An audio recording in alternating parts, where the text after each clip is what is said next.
અમેરિકામાં જેટલા પણ લોકો ડંકી રૂટ અપનાવીને અમેરિકામાં ઇલીગલ ગયા છે, અમેરિકાની સરકારે તેમને પોતાના માદરે વતન ધકેલી દીધા છે, એટલે કે ભારત મોકલી દીધા છે.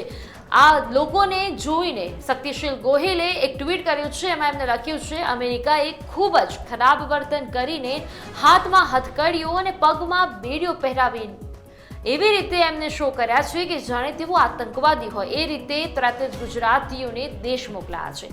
હવે આ અનેક યાતનાઓ પછી ઘરે આવેલા ગુજરાતીઓને ગુજરાતમાં પોલીસ સ્ટેશન શા માટે લઈ જવાય છે? તેઓએ આપણા દેશમાં એવો તો કોઈ ગુનો નથી કર્યો તેવું શક્તિસિંહ ગોહિલ કહી રહ્યા છે. એમને સીએમઓ ગુજરાત આ પ્રકારનો ત્રાસ તુરંત બંધ કરવો જોઈએ. સરકારને શરમ આવવી જોઈએ કે આપણે આપણા રાજ્યને મોડલ અને વિકસિત કહીએ છીએ, પરંતુ રોજગાર કે નાના માણસને સુવિધા ધંધા રોજગાર નથી આપતા, માટે તેઓ વિદેશ જાય છે તેવું શક્તિસિંહ ગોહિલે કહ્યું છે અને તેમને એક નિવેદન પણ આપ્યું છે.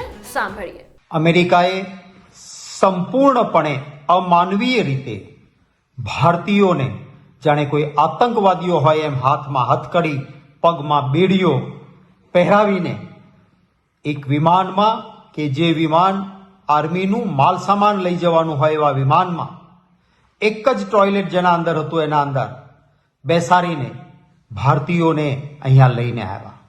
એમાં 33 જેટલા આપણા ગુજરાતીઓ હતા, બહેનો દીકરીઓ પણ એમાં હતી. અને આ અમાનવીય રીતે અમેરિકાએ જે રીતે આપણા ભારતીયો સાથે વ્યવહાર કર્યો એ માત્ર ગણ્યા ગાંઠા આપણા નાગરિકોનું નહીં, ભારત માતાનું અપમાન છે, સમગ્ર દેશનું અપમાન છે. અને આવા પ્રસંગે બધા જ એક થઈને અમેરિકા સામે લાલ આંખ બતાવવાની જરૂર હતી અને આ માટે અપેક્ષા પણ હતી. આજે જ્યારે ભાજપની કેન્દ્ર સરકારના વિદેશ મંત્રી રાજ્યસભામાં નિવેદન આપવા આવવાના હતા ત્યારે અમને એમ હતું કે કડક વલણ લેશે અને વિરોધ પક્ષ પણ એક સૂરમાં ઊભા થઈને એને સહયોગ આપશે. પરંતુ કમનસીબે વિદેશ મંત્રીશ્રીએ કડક વલણ તો ન દાખ્યું, ઉલટાનું જાણે અમેરિકાએ કર્યું છે એ બધું બરાબર છે અને આપણે એ જ લાગના હતા એ પ્રકારનું નિવેદન આપ્યું. વિરોધ પક્ષ તરફથી કોંગ્રેસ વતી ભાઈ રણદીપ સુરજેવાલાએ કેટલાક સવાલો ઉભા કર્યા. ઇન્ડિયા ગઠબંધનના અન્ય આગેવાનોએ પણ સવાલ ઉભા કર્યા.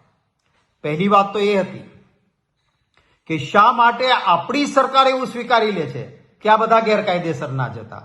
એ તો અમેરિકાનો નિર્ણય છે ભાઈ. આપણા લોકોની વાત અપીલ આપણે તો કરવી જોઈએ ને? નહીં. બીજો મુદ્દો હતો આપણો કે ભાઈ કાઉન્સેલર એક્સેસ એમને કેમ નથી આપતા, તમે આપો. ત્યારે જવાબ શું આપે છે કે વિનંતી આવે આપણા નાગરિકની તો કાઉન્સેલર એક્સેસ આપી શકાય. અરે ભાઈ, આવું નથી. જેને પકડીને એરેસ્ટ કરી લીધા છે અમેરિકાએ ભારતીયોને, એ તમને વિનંતી કરવા ક્યાંથી આવે કે કાઉન્સેલર એક્સેસ આપો?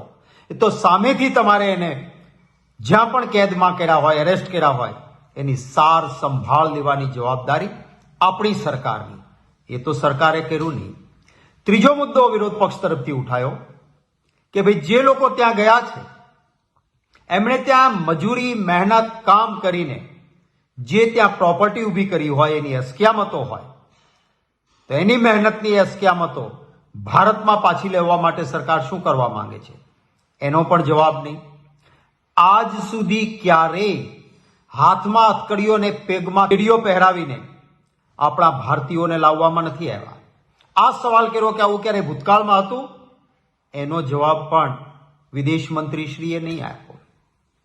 શા માટે આપણો ગુજરાતી ભાઈ પોતાનું વતન, પોતાની જગ્યા એ છોડીને અમેરિકા કોઈ પણ રીતે જવાનો પ્રયત્ન કરે તો એના માટે જવાબદાર કોણ? અમારો સવાલ હતો રાજ્યસભામાં કે જો તમે ગુજરાત એક વિકસિત રાજ્ય, જેને ભાજપ મોડેલ રાજ્ય કહે છે, ત્યાં તમે રોજગારી આપતા નથી, નાના મોટા ધંધા માટે સુવિધા આપતા નથી, માત્ર ભાજપને ઇલેક્ટોરલ બોન્ડમાં ધન ભંડોળ આપનારા મોટા ઉદ્યોગપતિઓ માલામાલ થાય છે.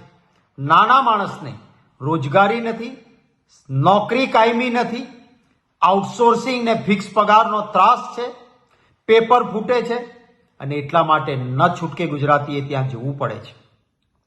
આ વાતનો પણ આજે વિદેશ મંત્રીએ કોઈ પણ પ્રકારનો જવાબ, અમારા સવાલોનો જવાબ રાજ્યસભામાં ના આપ્યો.